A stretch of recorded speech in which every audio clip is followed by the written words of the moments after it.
Hi, I'm Christina Tobin, and you're joining the Free and Equal Network today.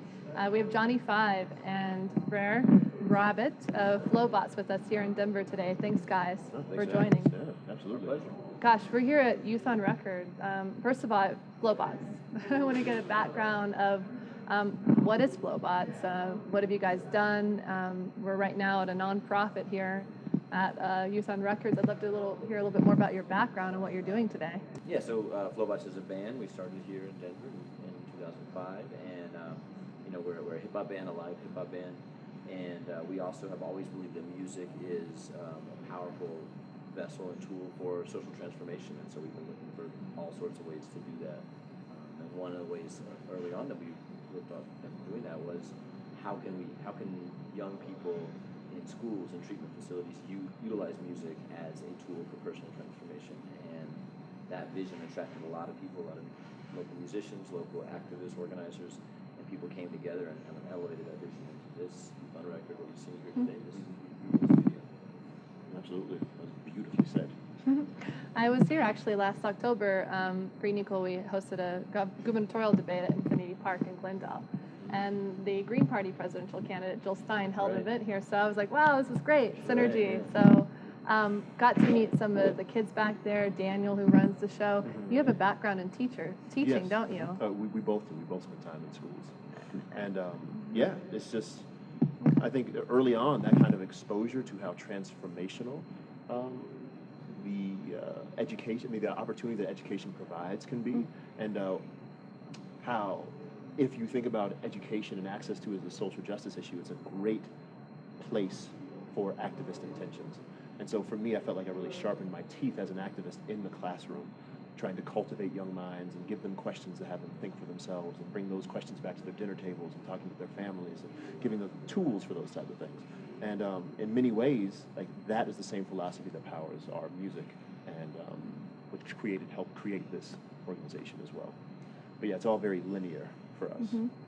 Can you tell us a little bit more about what Youth on Records does here in Denver, specifically for listeners out there who are not familiar with this absolutely. Nonprofit, and how it came about? For sure. More detail. Well, one of the things that it's one thing to be an artist and talk about people's power and talk about social uplift and responsibility and all these things, but we also found that was insufficient without praxis, without showing people examples of how they could practice that power.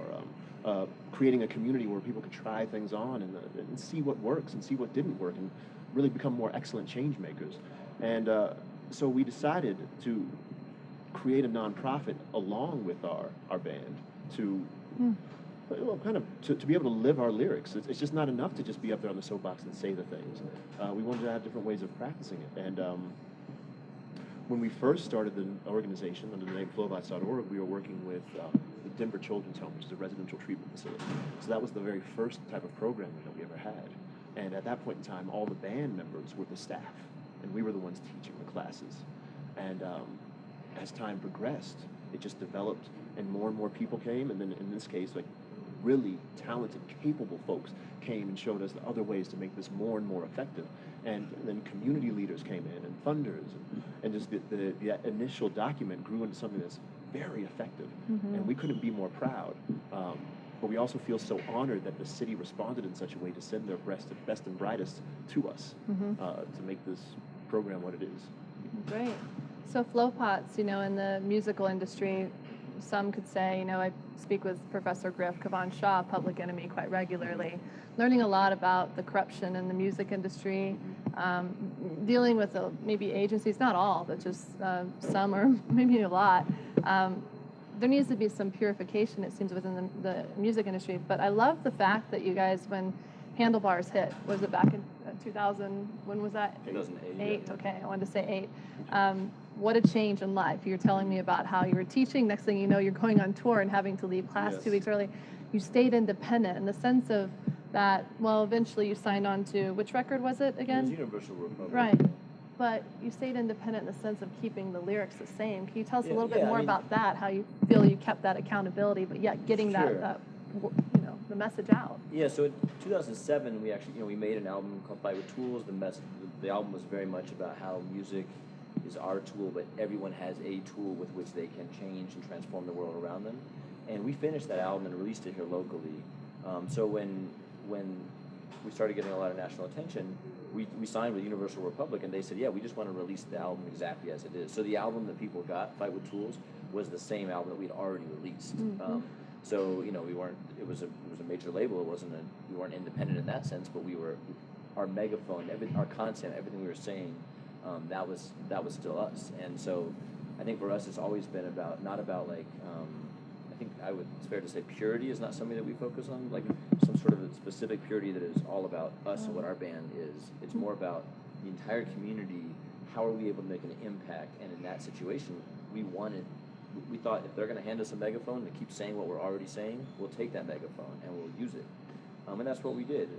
We did that for 2 albums, and right now the album we're working on, we're really excited about. Everything is completely independent, DIY, and it's very, very, very rooted in the community. So I think this round, a lot of things we've learned, like going through the machine, seeing the ins and outs of some of that, we're able to do that now completely independent. And what's that album now that you're working on? It doesn't have a title. Getting there. It's pretty clear what the title is most likely going to be. To be released? It comes out of a project that we've been working on called No Enemies here in Denver. And No Enemies is an effort to actually reclaim, relearn, practice the skill of using music in social movements, on the street, in protests, at demonstrations, recognizing that like those songs that we all can sing together collectively, that is where power comes from. So that's what we've been working on, and now the songs we're creating for this album come out of that culture. It's good timing. There's definitely a shift happening. Absolutely. Shift happens, in the world. And I keep hearing the word community coming up. I feel that there is community with this band, this family sort of relationship, social movement of taking action, taking responsibility. I watched one of your interviews, how at your shows people started registering to vote.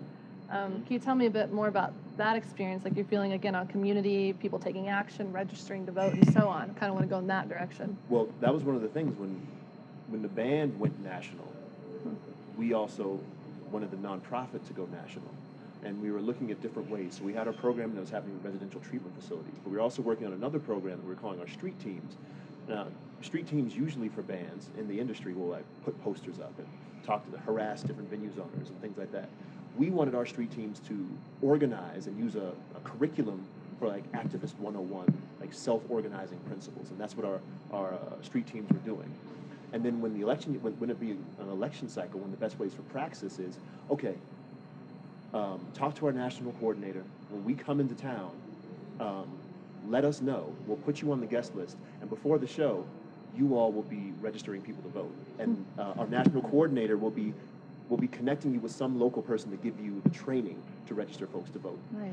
So there'd be times we'd roll into town, come in, and we'd see a bunch of people with flag bandanas registering folks to vote. They didn't know who we were by face, and we didn't know them, but they were our street team, and they were out there registering folks to vote. And it was just this. If we're talking about community, there's one like community as far as like the abstract, and another one's like, no, we really want the same things, and getting to like meet strangers on a playing field of mutual work. I mean, some of those people I still talk with. It ended up building some very strong bonds, and that's another thing that I think happens that gets put to the wayside a lot of times in community building is if you do some actual work, that's a real bond. And I'm not talking about like Facebook likes or griping en masse type of thing. There's space for all of that, but then also if you can get people together and do some sort of work, some sort of activity, then it bonds them. And that's one of the things we also found with No Enemies is that when you're at an action, it imbues the action with more intentionality. Because I think all of us have been to protests and demonstrations where we've ran out of stuff to say, where people are like halfway through like kind of looking through their phones. We're not like grounded and like with every like throughout that whole moment, like why are we there? And songs are another great way to kind of reinvigorate that process, and that's why it's been used so regularly. And it's only a kind of like a modern kind of a representation of movement that people don't sing, and it's to the detriment of all of our actions. So we're just doing this heritage reclaiming, taking back these tactics to make all of these things more intentional and ultimately more fun. Because that's also something it's supposed to be fun. We're supposed to, like certain parts of this are supposed to be invigorating. We should know what we're going for so we can also experience victories. Because without it, it becomes really hard to go to the next action. And it doesn't mean that we have to topple poverty in one afternoon, right? It just means that we have to actually set the goals. It's like, no, we want to make a public statement today, and we want to be here with this amount of time, and it's a non-arrestable action, everybody knows what we're doing. We do it and we leave, then everybody gets to experience that victory. All of those things are beautiful tactics that I feel like this outrage-oriented activism that we're feeling right now loses track of. Mm-hmm. So there's all these things about discipline and practice, and we think that music is such a great introduction to all of this beautiful praxis in nonviolent social struggle. It seems in the lyrics also, your music gets people to think for themselves as well, and that's so key. It definitely, it seems to be for the case, and it moves people, it inspires them. And as far as inspiring, you're bringing up a bit of the violence we know is what's happened in Ferguson, Baltimore, around the U.S. and so on. In Venice, quite a few shootings there. And so recently a gentleman by the name of Brendan Glenn was shot there, houseless man, and killed point blank while on the ground. And we worked on a charity event out there, Free and Equal. So really, to see the head of the LAPD come out in support of that event, as well as councilmen, friends of Brendan, like they don't want to riot, they want to bring about peace. And so kind of rolling into why you have the nonprofit, and of course you have the band.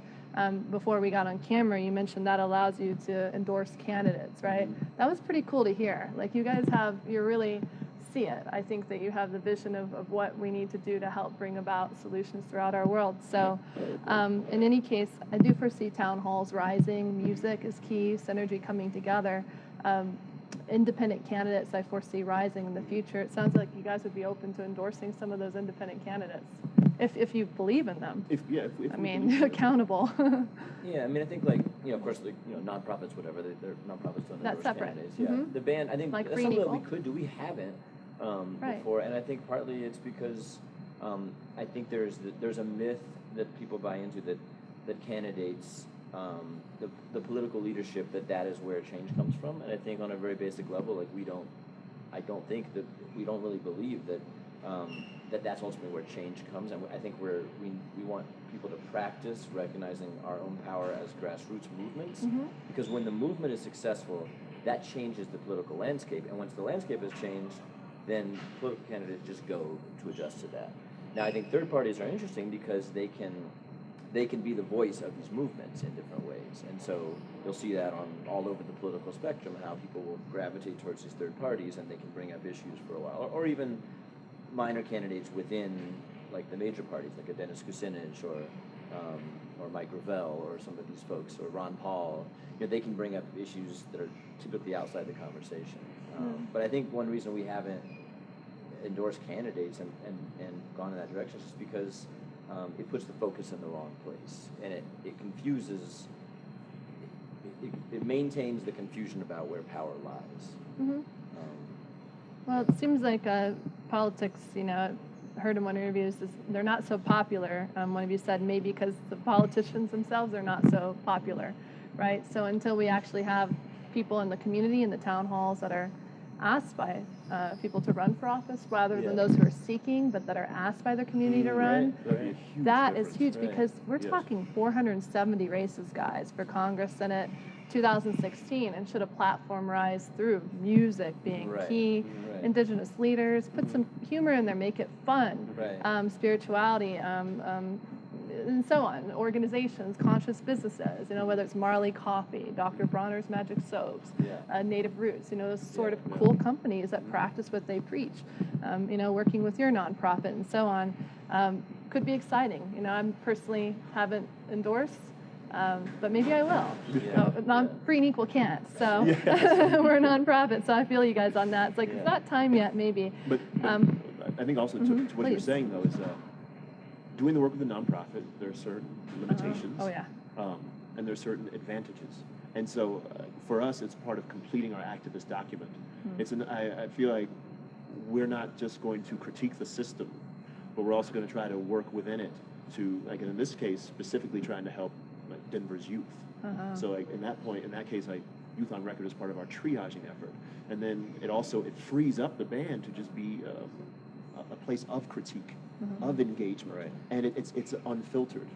Because as a 501c3, you're a special type of business, You and are. you have a lot of strictures about what you can and cannot do. Okay, but you can also get certain types of funding, so that's what we use that for. But then, if the artistic document then gets to be liberated, it's between those two that we really find like a complete activist document. And it has to be liberated, right? Yes, I mean, it has to be. speaking, like as an artist, you have to speak truthfully. I think that's partly why the candidate thing hasn't really ever felt right, even if it's people that we agree with a lot of what they're saying. It's like, at some point, a politician is the opposite of an artist. Yeah. At some point, no matter what the party is, like there's the role of someone running for office is different than somebody who is an artist. And I think for me, it's always felt kind of like, even when it's people I know personally who are running for city council, like I might be supportive of them, but it doesn't feel like something that a band should do. But that does not mean the band should not be incredibly engaged. I think musicians should be absolutely engaged, Yeah. and other musicians may well want to endorse candidates and things. Whatever but works. For us, it's like let's put the focus on. We have an ability to rally people. We have an ability to speak truths and like put those truths into songs. We have an ability to kind of get a free pass on obnoxious behavior. Yeah. I mean, we could go outside and just, we can do things that other people can't Have do. a lot of fun. And we should take advantage of that and sort of try to be that prophetic voice if we can be, which I think should be the speaking truth to power, not endorsing or jockeying for power, I guess. Yeah, absolutely. And then I think that kind of gets a little bit to some of the thing you were talking about with purity. Mm-hmm. Accountability. Yes, as well. I think purity is something. I think you'll always lose if you're trying to keep it pure. But I think if you're trying to be accountable, then I think you could. That's something correct that's the words there. Yeah, no, not correct. It's just I think sometimes we have to hone in on what is the root value that we're trying to hang on to. And I think accountability to your family, to your community, is the thing that will keep you in alignment. But if you make something like purity some sort of aesthetic, philosophical thing, it's so hard to hold on to. I think you'll expend all of your energy trying to be pure, as opposed to being right. It can make you smaller rather than Yeah. bigger. A lot of times I think people who are, if you're trying to sort of only take paths forward that are absolutely pure, then most people are then not able to do that. Because most people live in this world where you're inevitably having to make lots of little compromises about where you shop and. Accountability is definitely, I think, where it's at. And accountability. And speaking of accountability, it's the people in office right now. I think a lot of people feel aren't maybe of utmost accountability. Mm-hmm. A lot of money in politics. You bring in third parties. I've seen on the end of the National Green and Libertarian Party, with all due respect, I work with them. In fact, the National Libertarian Party has endorsed our United We Stand Best. I think the Green Party is about to. But I've seen as they become larger, they inevitably become infiltrated.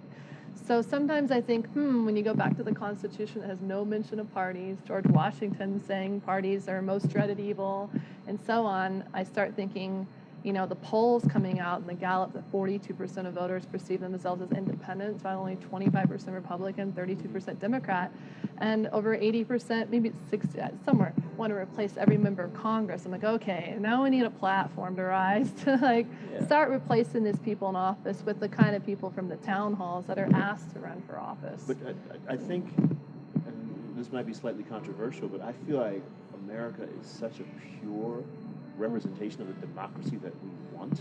Oh. And by saying that, I mean that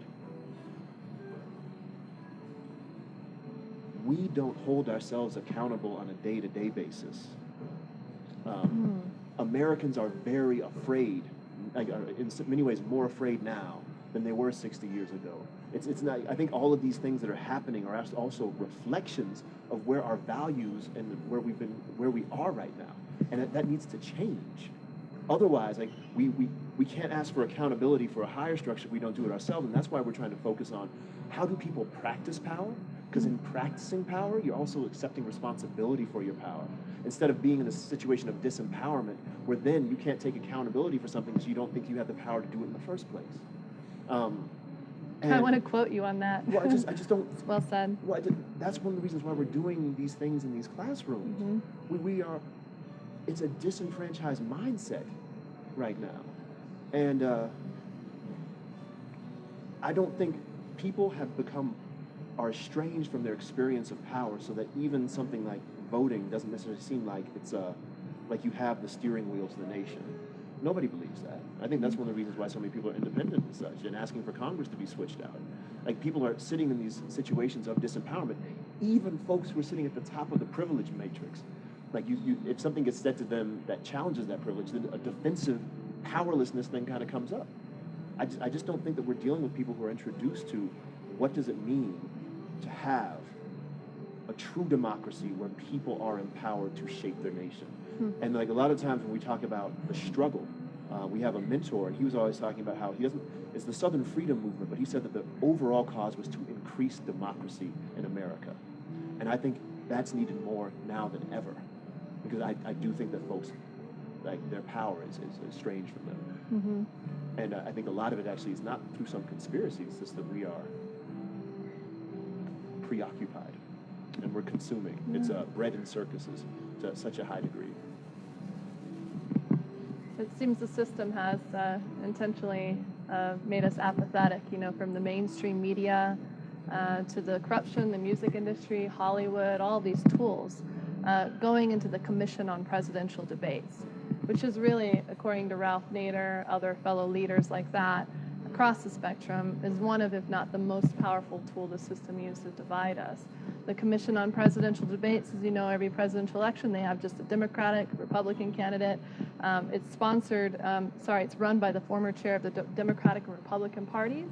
The League of Women Voters removed their support from the debates in 1988, saying the Commission on Presidential Debates has perpetuated a fraud on the American voters.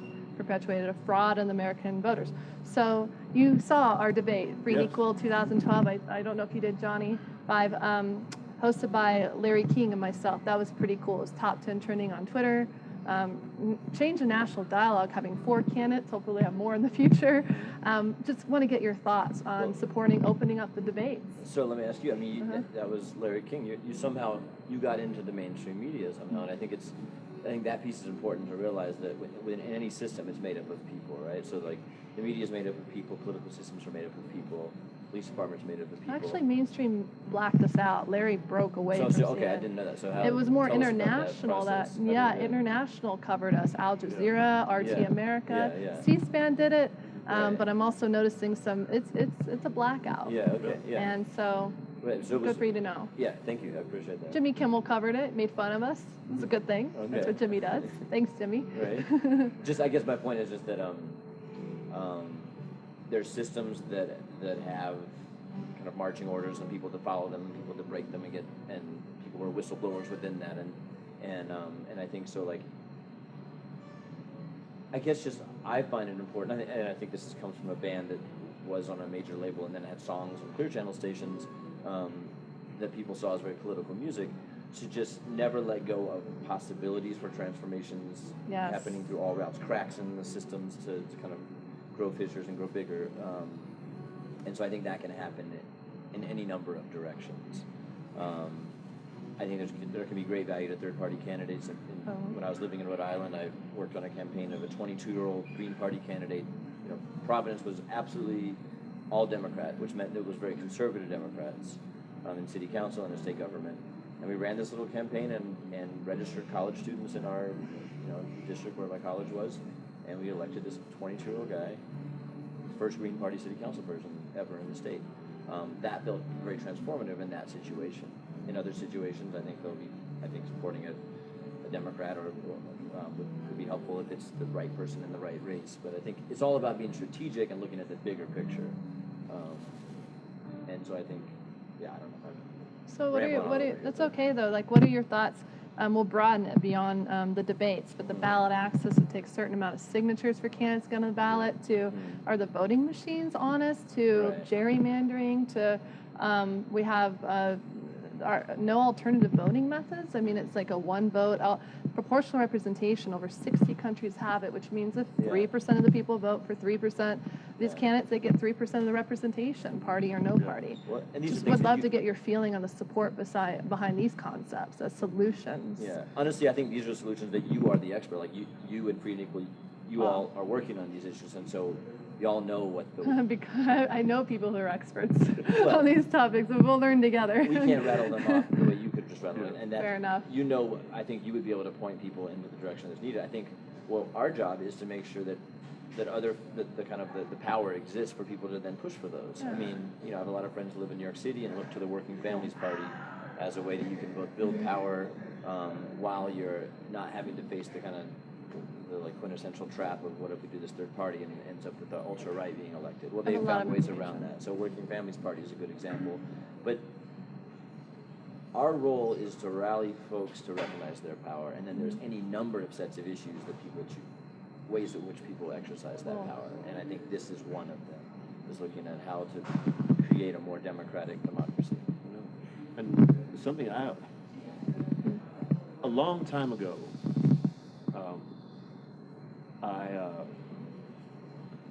I was in Italy, and I was at a trade fair, and I bought a watch that I couldn't afford. And so I had to come back later on to pay the rest of it. But I didn't have the same amount of money I didn't have the money to pay to get into the trade fair. So I already had a watch that I half paid for, and I couldn't get into the trade fair.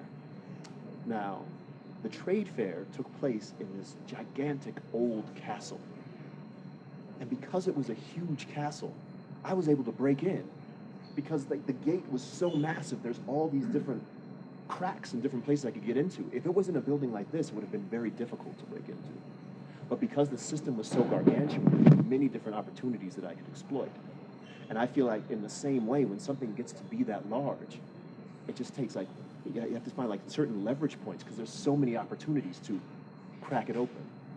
And when you do enough of that strategically, then what you need to happen happens. Because a lot of the times I think activists will be disheartened when they're looking at how gargantuan a structure is. Like, imagine trying to face down Jim Crow in Birmingham, in the 1950s. Like, that's crazy. But when you look, if you try to topple Jim Crow entirely, no. But if you try to get a certain sheriff to act the fool, now that you can get that can happen. And if you make sure that people are watching, and that there's enough media coverage, and it takes it not from just Birmingham, but then takes it to people's living rooms, all of a sudden that crowbar becomes gargantuan, and you've shifted the whole thing. The conversation changes. You have a moment of the whirlwind. And what we've been encouraged by is we've been going to different trainings talking about specifically how you take advantage of trigger events, build more trigger events, build more momentum, get more people involved, absorb them properly so that you can even build your own moments of the whirlwind.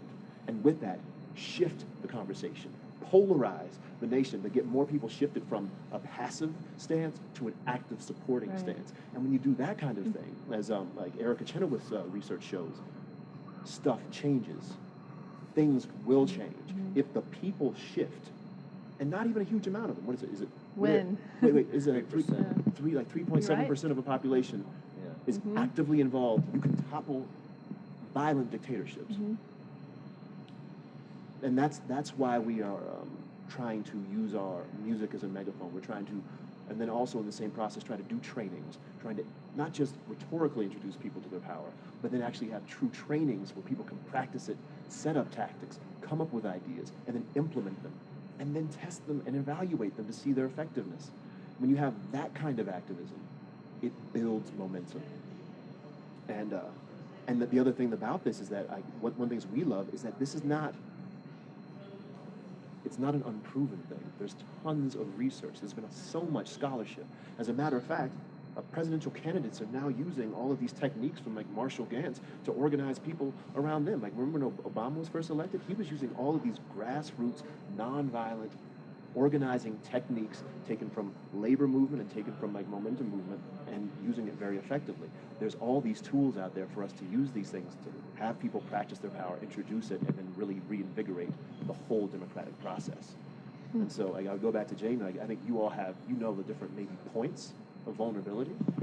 And if we can get to like sharing of expertise and all of these things, I think it's not just if, we will see things change. And yeah, the politics will go where the people go because they want the votes. They want the votes. And it's the having no fear factor, and when we have the mindset. It's using the fear. The fear is, if you're getting afraid, then it's probably an indicator that you're doing something high stakes. Wow. And so then you use that fear to get yourself trained. Huh. And then the training protects you. Because once you're trained in a situation, the fear goes from something that like overwhelms you to something that just prompts the training to keep you safe, to keep you on your path, and to keep your community safe. And that's one of the big differences. I don't think we have to be without fear, but when we're trained in a situation, then we can use it, optimize it, and even in some ways like become bigger from it. And social media and the internet's a huge game changer. Dr. Ron Paul once said, if you're ever going to bring about revolutionary change, and I always like to draw up the R and say evolutionary change, two things would need to be involved, the youth and music. You know, he's him and Ralph Nader and Dennis Kucinich, Marianne Williamson, and so on, even Ben and Jerry's, and have endorsed, you know, Free and Equal and working with the conscious companies we mentioned before. Speaking of having no fear, a woman I'd love to send you some links about as well. If you aren't familiar with her already, Amelia Boynton Robinson of Selma. She's 103 years old. She is a beautiful soul. I'm reading her biography now, and I had the privilege of interviewing her a couple months ago. I knew what I had, but now I'm knowing what I have, and hope to go to Selma on the bridge to interview her there with our team, amazing team here. Yeah, been invited. So she is a keynote speaker at the United We Stand Fest this September 19th. Again, she led the March of Selma, Martin Luther King, you know, and Rosa Parks hung out at her house. She was there for 30 years prior to that march, and that evolved into Montgomery, Bloody Sunday, one day that changed America for 50 years. Yeah. Women's suffrage, she'll be addressing that in the 1920s, registering people to vote as a little kid out of a buggy wagon with her mom. That is amazing. To being the first African American to run for Congresswoman in the 60s, garnering over 10% of the vote. And in the interview, she really is yearning and calling for the youth and the people to vote. Her life, she's devoted her life as an ancestor, as a great, beautiful, beautiful soul. I feel that it's time for her to be heard in the current historical sense of the system. Sometimes women are not, and maybe just accountable individuals in general are not recognized as they should be. So I'm excited to have her there and send you some links on that. Please do. That sounds incredible. I wanted you guys to end a little bit on your projects and any other points you have out there for the kids and the people and maybe the world watching around the debates and just, you know, what you want to see happen and I think I would put say your heart out there. That it's so easy to feel like you're not an expert in whatever issue's being talked about, and what we are encouraging people to think about is that if you have some little thing within you that says some place where your heart breaks, or some moment where you think, hey, that's not right, or some vision you have, or this is how the world could be, that's the most important thing. And there's everything else is a tool with which you can amplify that. A song, music is a tool with which you can make that stronger. Voting, electoral reform, going to a rally, all of those things are tools with which you can amplify that vision. But start with that moment in yourself where you think, that's not right. This thing in my family, this thing in my neighborhood, this thing in the world is not right. And here's how it could be different. Here's how it could be transformed. You might be the only person holding that vision, and you need to get that out there to people around you. Yeah, absolutely. Do you have any final words?